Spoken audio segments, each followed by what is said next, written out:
So Hollywood has been kind of a mess for the past year and a half, and it's hard not to be cynical about the current state of things. Last summer, blockbusters like Indy 5, The Flash, and Transformers number whatever underperformed at the box office when they should have been making bank. Movies and shows are continuing to be wiped off the face of the earth, even though these companies own them. And lest we forget, AI has been ever present in our art and entertainment. It's in these, for lack of a better phrase, trying times that I think back to this movie I watched a couple years ago that now feels more relevant than ever. I present to you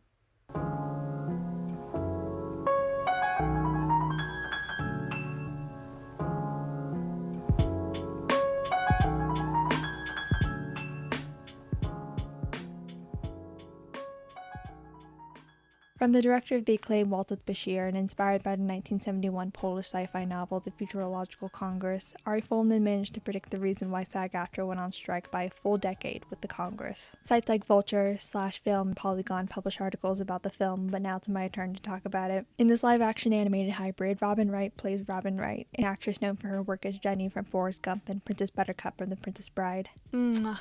Buttercup, my beloved. Robin has a reputation of being finicky with her choice of roles, which causes her to lose momentum in the Hollywood game over the years. Then, in the year 2013, a major studio proposes an idea where an actor can sign away their autonomy, their last performance being digitally scanned for a day, and that studio can own the actor's likeness to use as a puppet for the rest of eternity.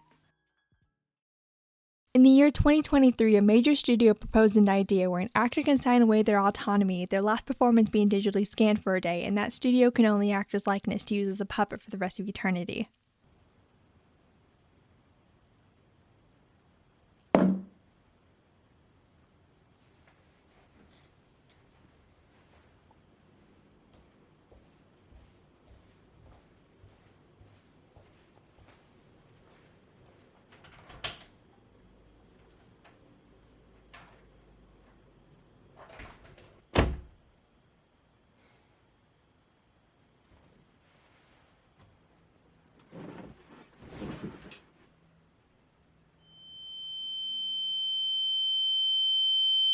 You want to know the thing that Mr. Folman got wrong about this premise that is truly telling of the sad, pathetic world we live in? In the Congress, the studio was offering a large sum of money to the actors, but with the catch that they could never act again. So you can see why that would be a difficult decision to make. There's stakes, you need that in storytelling. In the real world, however, only a day's worth. And according to Indeed, the average wage for a background actor, whom the whole scanning process is going after, is $122. No zeros. That's it. Thankfully, because of the New Deal, it's been raised, but the fact that even when an actor is shown on screen 100 years from now, since it's not them in the flesh, they nor their descendants would be able to make a single cent off of it. Excuse me.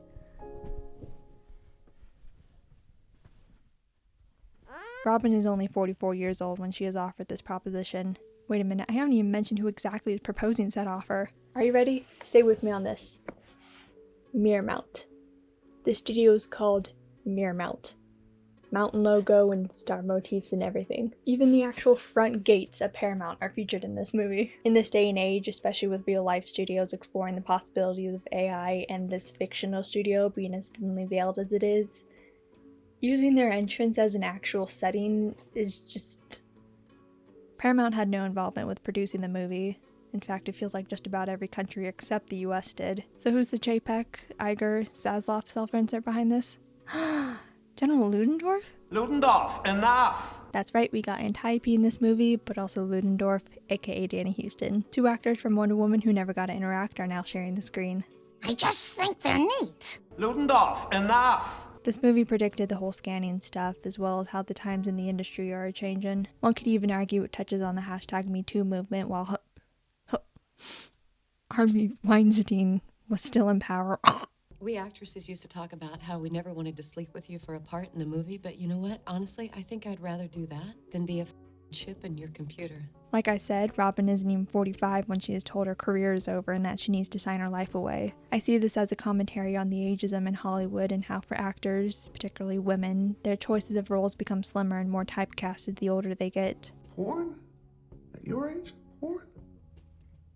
Beauty and youthfulness is currency, according to the execs. I think we're only now seeing the flaws within that ideology. According to a 2021 article from the New York Times titled "TV and Movies Are Finally Celebrating Older Women," Lisa Selin-Davis states that men could find roles whatever their age, but women might disappear from the screen during perimenopause, or emerge a few years later in supporting roles, usually as dowdy, eccentric, or senile grandmothers, evil stepmothers, or spinster aunts. Not too long ago, we got a 60-year-old woman portraying not only a mom, but a master of martial arts, hibachi chef, a frickin' rock, and award-winning actress in a single movie with Michelle Yeoh in Everything Everywhere All at Once, all of which brought her universal acclaim, the latter even becoming reality for her. In fact, a lot of the other cast members proved to Hollywood that no matter how long they've been away from the limelight, no matter how close their age gets to the triple digits, that won't stop them from giving performances of a lifetime. Ludendorff, however, sees all of this differently.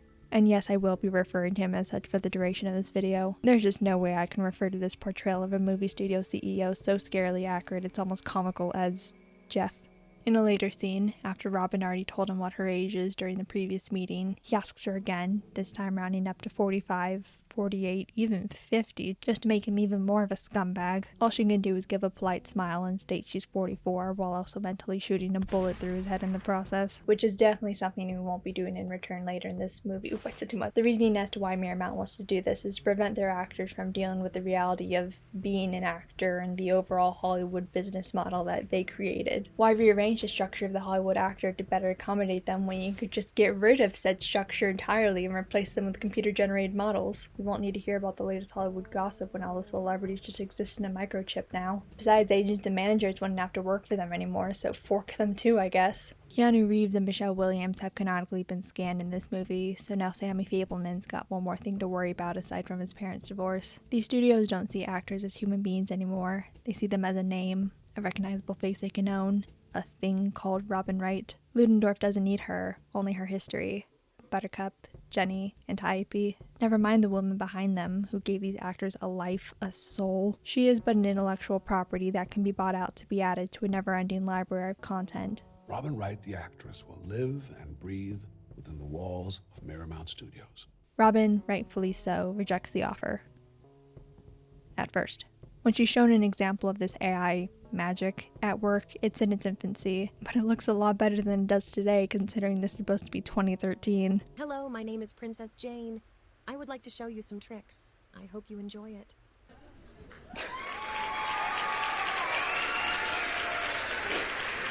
Robin gets hung up on the fact that the actress never gave consent to the role, especially when she's told there's a scene of her doing the dirty later.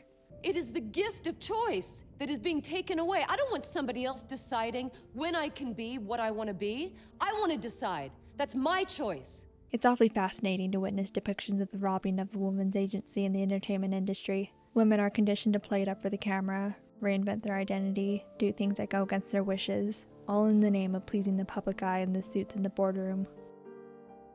Over the years, when Robin makes a decision to turn down roles for one reason or another, she's blamed for making lousy choices, and that it's her fault her career never met the same success she had in the 80s or 90s. In actuality, she became a mother and made her children a priority. One of the people who scolds her for this is her agent Al. Now, I don't know if this was intentional, but depending on how you write your capital I's, the name looks a lot like AI. He's the one pressuring her to take the offer because having to deal with the limitations of human people is apparently too damn hard to keep up with for these Hollywood hotshots. You have an actress sweating like a dog on set, or having to kiss an actor with bad breath. The higher-ups don't even consider improving the environments for their workers. Instead of investing money by plugging in a fan or two or giving the poor guy a mint, they think the best option is to dropkick the workers off their sets. I mean, why keep actors around if they're only going to get paid pennies for residuals, am I right? They're only depending on this job as their mere livelihood. So who gives a damn if they're uncomfortable for a couple of days or struggling to pay rent for a $2,000 one-bed, one-bath apartment in downtown LA while the billionaires are thousands of feet above in their air-conditioned private jets on the way to make a Trader Joe's run for their dog? Now remember how I said at first, well, there's a reason for that, and his name is Aaron. Yeah, he's the emotional core of this movie, and I'm only now getting to him. Aaron is Robin's youngest child and is diagnosed with Usher syndrome, a disorder which will eventually lead him deaf and blind. We occasionally view the world from his perspective, where voices are muffled and distant. And during a hearing test with Paul Giamatti's character, oh yeah, Paul Giamatti's in this movie too, just thought you wanted to know that. Anyway, it's because of this that we understand how serious his condition is. And with no one willing to hire her, Robin now takes the offer she can't refuse. Any new parts on the horizon? Yeah, I think so. The day has come. Al takes her to the gates of Miramount. Now the film tries to make a parallel between two scenes of her walking through the hallways of the studio. The first time is her on the way to negotiate the offer with Ludendorff. She encounters a poster of her as Princess Buttercup and gazes at it. With not a single word spoken, you can tell she's reflecting on her past, perhaps reminiscing the good times she had on set or lamenting what could have been, the roles she could have taken had she agreed to them thanks to the cult success of The Princess Bride. You can take it in any direction. In this scene, however, on her way to sign the deal, you see the Buttercup poster in the background and she walks past it, not even acknowledging it. After a few paces, the different poster catches her eye and she stops once again. She's getting emotional. You can see it in her eyes. Except... You okay? Yeah. Can you guys show what she's looking at? Hey, Mr. DP, can you please move the camera? It's just out of frame. Just move the bloody camera! Oh, you gotta be kidding me. Yeah, I don't really know what to make of this scene. Actually, it's hard to make of just about everything in the second half of this movie. Not yet, minion. Not yet. But this scene is a different definition of confusing. What is she looking at? Is it a poster starring an AI Keanu Reeves and Michelle Williams? Another movie of hers? The Mona Lisa? The Starry Night? Or did they forget to add an insert shot and couldn't go back to reshoot it? Like a lot of the things that happen later, we may never know. Ludendorff goes on a tangent about the Lord of the Rings movies and how few people have read the original source material, once again showing how little studio execs care about creative integrity. 1,000th of a single % of the people that went to see the movie read the book. It's one hell of a complicated read. That's why. It's a nightmare to get through. Did you read it before you made the movie? Are you kidding? But I saw the movie, and that's why we make movies. You know that scene in Chicago where B.I.L.L.Y. Flynn is singing about how... Well, it's intercut with sequences of him getting a suit tailored, hopping in a Rolls Royce, and completely disregarding Roxy because she can't afford to have him represent her. If it's a passion project for the directors, of course they're going to care about it. But all executives see is... Money, money, money. It's the utter hypocrisy of it all. I'm not saying there isn't any love or passion being poured into the movies coming out today. Even with so many coming out these days, there's bound to be one. But it's particularly scummy when the leaders of these studios have created such a binary worldview of the films they have been releasing. Oh, this movie based on an original idea is underperforming even though we barely marketed it? Well, it's the audience's fault for not knowing about the movie in the first place. But wait, this movie based on an IP is making bank because we promoted it and it's good, actually? Well, then we gotta milk it till it's dry because duh. I read James B. Stewart's Disney War a couple years ago, and while rewatching the Congress for this video, there's a quote that came to mind during these scenes with Ludendorff. If you've watched a Lindsay Ellis video essay or two, you're most likely familiar with this book, so shout out to her. For context, the book is about former Disney CEO Michael Eisner, who ran the company for 20 years after being in charge of, get this, Paramount. Funny how I keep bringing them up, huh? This quote from him is a few decades old, and it definitely feels like it hasn't aged a day, so allow me to read it to you and you'll know it when you hear it. We have no obligation to make art. We have no obligation to make history. We have no obligation to make a statement. But to make money, it is often important to make history, to make art, or to make some significant statement. In order to make money, we must always make entertaining movies. And if we make entertaining movies, at times we will reliably make history, art, a statement, or all three. We may even win awards. We cannot expect numerous hits, but if every film has an original and imaginative concept, then we can be confident that something will break through. So even though Eisner is infamous for later cheapening the Disney brand with those direct-to-DVD sequels, doubted and strongly hated projects like Lost, even straight up rejecting others like, get this, Lord of the Rings, it all comes back around. He did believe at some point in his career as a CEO of a major movie studio that there has to be at least some creativity in every film. If Paris/Miramount and all the other studios were willing to take risks by daring to pay their employees more, chances are the WGA and SAG-AFTRA wouldn't have gone on strike in the first place. You could probably relate this quote to David Zaslav and his decisions that have devolved Warner Brothers into absolute lunacy. Reality shows have invested Max like the 10 Plagues of Egypt because of the Discovery merger, and finished movies like Batgirl and Coyote vs. Acme get taken by the Angel of Death despite the backlash, while the $200 million dumpster fire featuring reanimated dead people, get it, it's a-okay to market the heck out of according to him. Yeah, how did that work out for you, Zazzy? Let's get to the scanning scene now. Thankfully, or at least as far as I know, there's no scanning machine like this at Paramount. This was filmed at the University of Southern California, which is used to scan actors for video games, and oh, would you look at that, they might also go on strike. It's about a 9-minute scene where the scanning is processed. Robin Wright's final performance. It begins with a static wide shot of the room, where Robin enters wearing a nude bodysuit, symbolizing her vulnerability and, for lack of a better word, nakedness, as she's about to sell her soul. She walks into what looks like an unlit version of the Epcot ball and asks if anyone's there, her voice echoing in this vast, dimly lit space. Two nameless employees quietly sit behind computers on the side of the frame, but they don't respond. There's a hesitation, but Chris, the head scanner, announces his presence as the camera pulls back to reveal him sitting even further away. The movie does a really good job making you feel as isolated and uncomfortable as Robin. Chris tells her to smile and laugh, and she's just trying to get it over with while the camera is panning around her with her big forced grin, and oh, it's so awkward, I hate it here. He then tells her to transition to sadness, and that's when Robin starts to back out. Of course, her good old buddy Al is there to save the day, by telling her the true story of how he became an agent. I knew I had an advantage over all the others. The power to recognize a flaw, a weakness, a defect, and to exploit it for my needs as an agent. What? We're almost at the 50-minute mark now. Can we just get to the animated stuff now? Oh. Okay.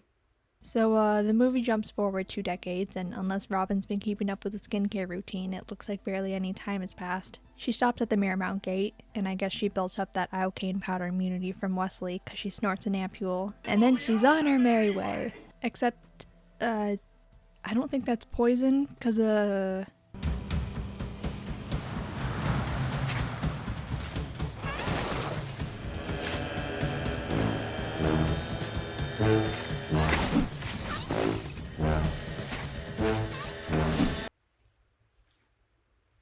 where do I begin? While it takes about an hour to get a little animated with its visuals, the live-action first act is honestly pretty intriguing. I mean, it didn't really have to be as long as it was, but seeing how I'm this far into the script and I'm only now getting to the part where Buttercup gets isekai'd, it just shows how dense the live-action stuff is, especially in this day and age. In the animated world, we get to see how successful Robin's AI avatar has become, and Agent Robin is back again. Triple R. Rebel Robot Robin. Now, in the air. You're telling me the Congress also predicted RRR? What in the Simpsons level predicting is this? Well, I'm not seeing Be Miraju not do ween up a storm, but still. Triple R. What the fork? Whatever. Robin is making her way downtown, driving fast. Water transportation vessels pass like the Queen Mary and even Yo's submarine, and she's hotel bound.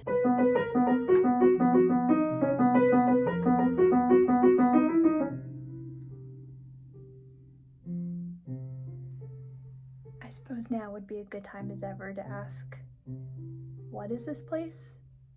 Why is she animated? What is a titular Congress? Well, whether she likes it or not, Triple R is a massive hit. I'll give the movie this. Triple R is easier to roll off the tongue than RRR. It's because of this she's a member of the Futurist Congress, Mirrormount's entertainment conference, and yes, is now where the Futurological Congress novel plays into all of this. It's located at the Mirrormount Hotel in Abrahama City, which is, as that one guard put it, a fully strictly animated zone. It's a psychedelic world where its inhabitants can escape from reality and become whoever Mirrormount owns, essentially whoever they want to be.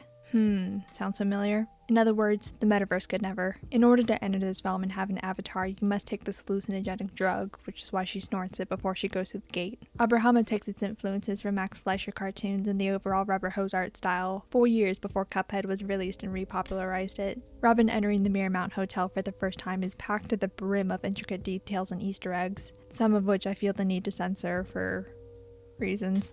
She goes to her hotel room, some hijinks ensue. If you see the dark, then you chose the dark. And Ludendorff calls her up to his office. She waits alongside Tom Cruise. Hey, Tom Cruise. She goes in. Wow, you look fantastic. Animated, I mean. Crying out loud. So she goes in, originally because her contract is expiring, but he reveals that this structure once again will stop existing. What structure am I talking about? The entire movie-making business, of course. According to him, the art of film is obsolete. So yeah, let's just bring crew members into all this too. Sure, why not? The animator's always behind deadline.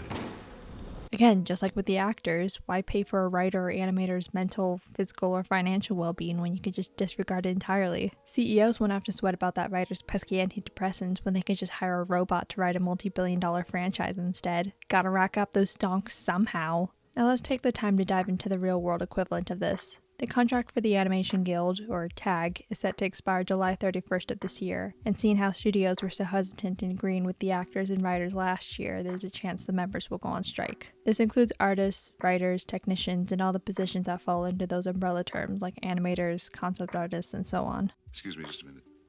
I just wanted to scratch my head.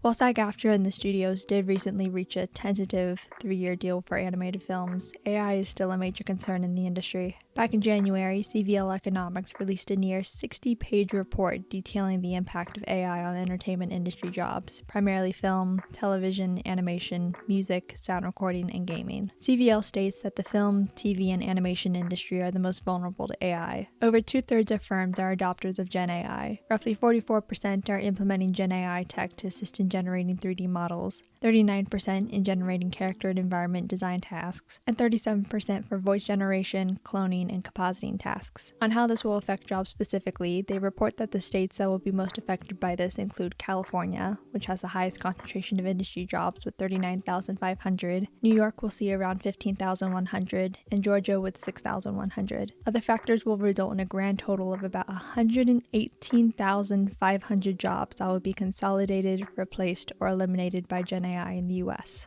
Not to mention the music and gaming industries that will be affected by this too. By when, you may ask? 2026. Cool. So cool. So very cool. 極めて何か生命に対する侮辱を感じます。地球最後の日が近いって感じですね。それは人間の方が自信がなくなってくるからです。Yeah. The report is very detailed, and what I mentioned is just the tip of the iceberg, so I highly recommend you check it out for yourself. The PDF is free online, with it being on the front page of the TAG website, so I'll leave a link in the description below. Now let's go back to the movie that might as well be a documentary, shall we? Okay, so let me get this straight. Ludendorff here is explaining that movies are a thing of the past. That Robin is not just a thing anymore, she could be a substance. So now instead of people watching her on a screen, they can consume her essence, her soul, into something as simple as a milkshake and do whatever they please with her, not just the movie studio anymore. No more screenwriters fleshing out characters, no more animators breathing life into them, no more production designers creating these lavish sets and vast landscapes. Now stay with me on this, but imagine it as giving every single person on Earth the opportunity to be a Wattpad author, and letting them write about whomever they please. And seeing how fanfic has a tendency to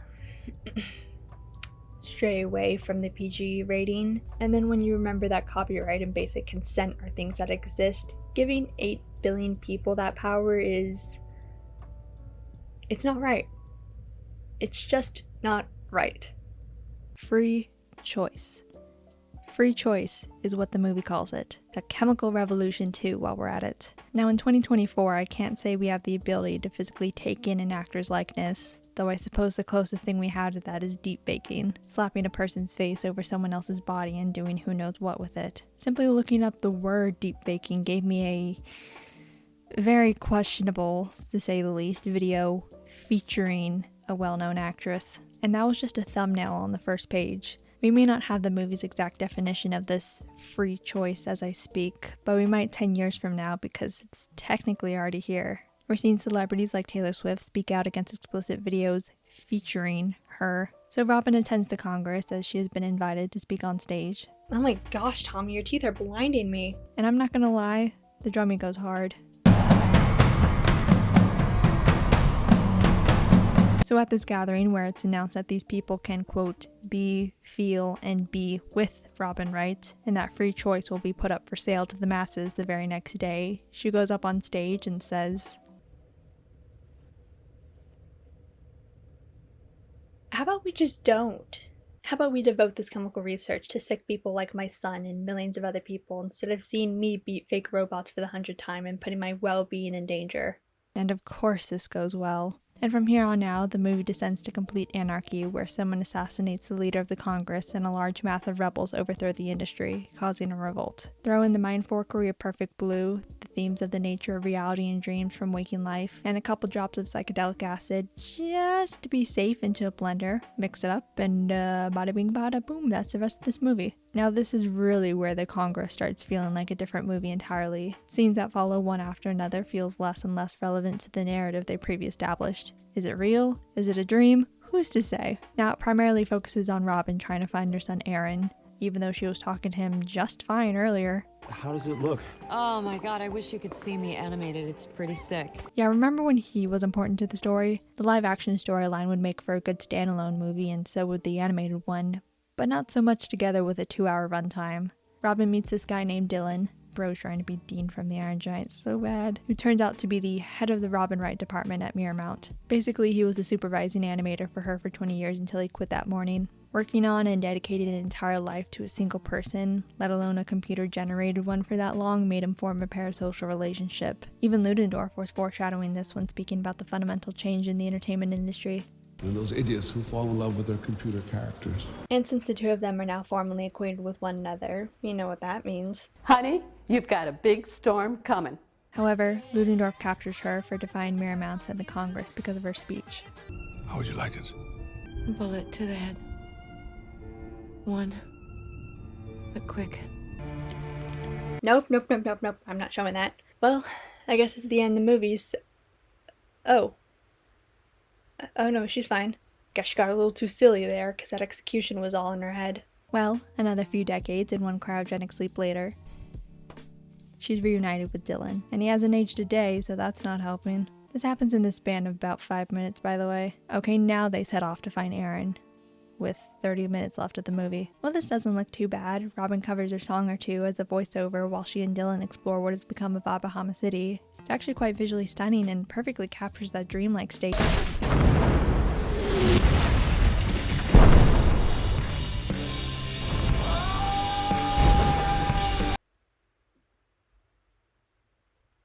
No, I really think that's enough of that. There's like 20 minutes left anyway. The real world is left in shambles because of the revolt. Paul Giamatti shows up again for a sec. Robin and Dylan go out to dinner where it looks like they're fond of Michael Jackson's Lobster.